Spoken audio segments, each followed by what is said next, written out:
Hello, world and universe. Welcome to the Trevor Donald Experience. Manifest your truth. And if you're new to the channel, please hit that like and subscribe button for me.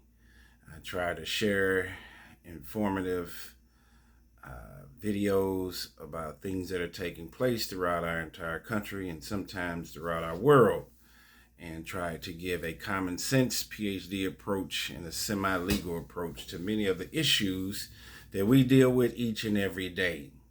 And just when things can happen to someone else, we don't think it can happen to us. And then that's when drama falls right in your lap. Well, here's a big one. Right out of the state of Florida, where an 18-year-old Virgulio Mendez was charged with manslaughter because St. Johns County Sergeant Michael Kunovich died from a heart attack following an encounter with the teen in May of 2023.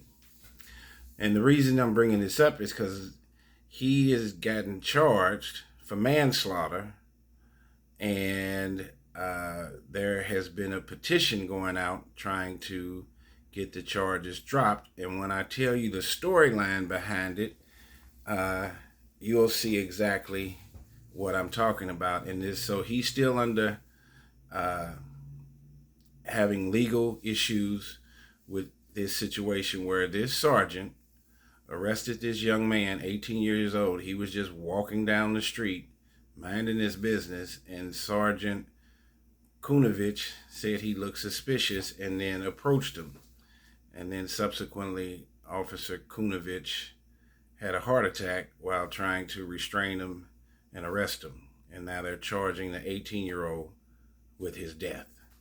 So, Mendez is also charged with resisting an officer with violence. Unbelievable. The then 18-year-old was speaking to his mother on the phone. This is how the incident took place. He was speaking to his mother on the phone as he walked past a motel where Officer Kunovich approached him. Mendez was staying at this motel with his mother. He was on the phone with her, and then out of the clear blue, Officer Kunovich approached him, stating that he looked suspicious.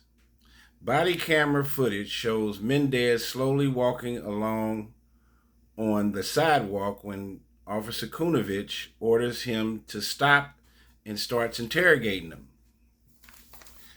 Mendez did not respond to the officer in English, but in another language, which is called Ma. It is an indigenous language reportedly spoken in the teen's community in his home country of Guatemala. So he was not a very good English-speaking kid.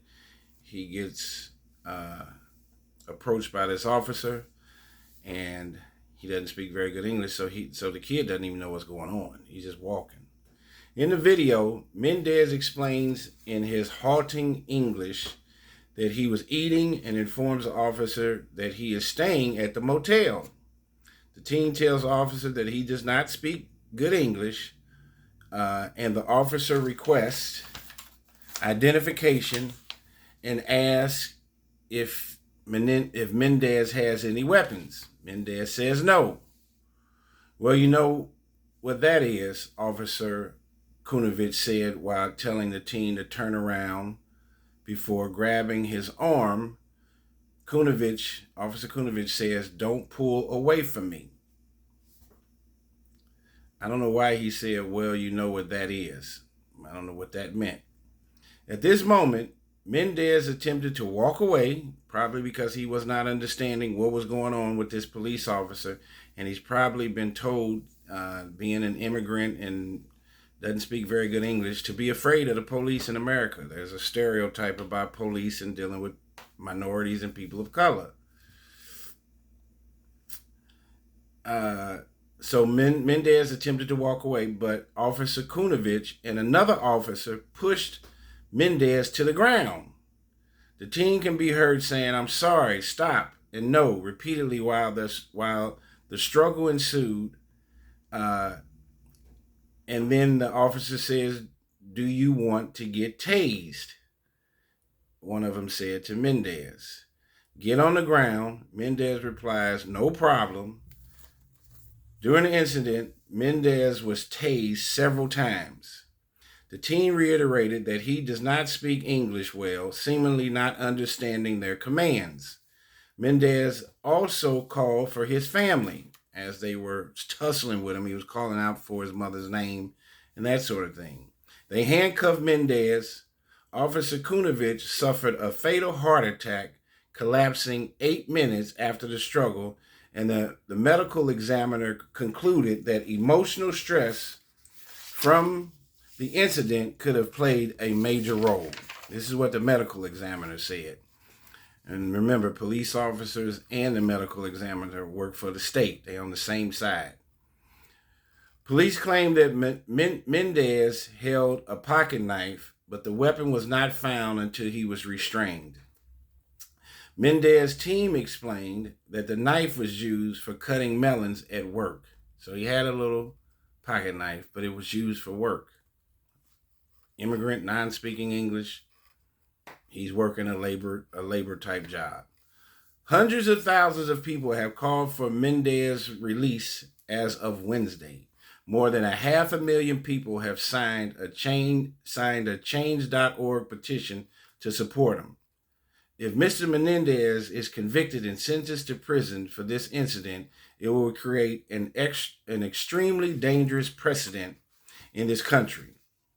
Because if a police officer dies from a heart attack during a police-citizen encounter, anyone in this country can be charged, convicted, and sentenced to life in prison for that officer's death. This precedent will run contrary to the fundamental tenets of freedom and liberty, which are sacred to our country. So these two officers approached this young man for no apparent reason. He doesn't speak hardly any English. He's from Guatemala, living in a motel. So you can tell they probably just have gotten to America and trying to live out the American dream, and it turns into a nightmare. And this is one of those instances, and why I'm doing the video, where I am in 100% support of not defunding the police. But you do have these instances where police officers, and it's amazing how they always do it to people of color, are instigating incidences that turn into negative, drama-filled, and even sometimes death in their approach to citizens that haven't necessarily done anything. You very rarely hear a white officer approaching a white citizen, male citizen in his teens, and saying that he looks suspicious. How do you look suspicious just because you are a person of color? I don't agree with that, just like I don't agree with defunding the police. This is supposed to be America, the land of the free, and this young man should be able to walk down the street and talk to his mother on the phone without looking like he's getting ready to do something illegal to the police. And many times, often than not, when police officers are in these kinds of incidents, they end up shooting the citizen. Well, this time it backfired. The police officer went and started this altercation with this young man, and then subsequently he had a heart attack and died 8 minutes later. Now, it's not funny, but when some of my listeners, especially people of color, would probably say that karma bit him right in the ass because he had no business bothering this young man who hardly spoke any English and was just walking down the street. But the state of Florida is still trying to charge him with manslaughter. They're trying to say that him resisting arrest caused this officer to die. I don't believe that. I think there was a language barrier, and this kid did not understand why these police officers were questioning him and being so aggressive towards him, and it led to the demise of the officer. This is an active case. Check it out, based out of Florida. Please let me know what you think in the comments, and thank you for following the Trevor Donald Experience. Manifest your truth in a righteous, positive, and God-fearing way. Police and citizens need to get along.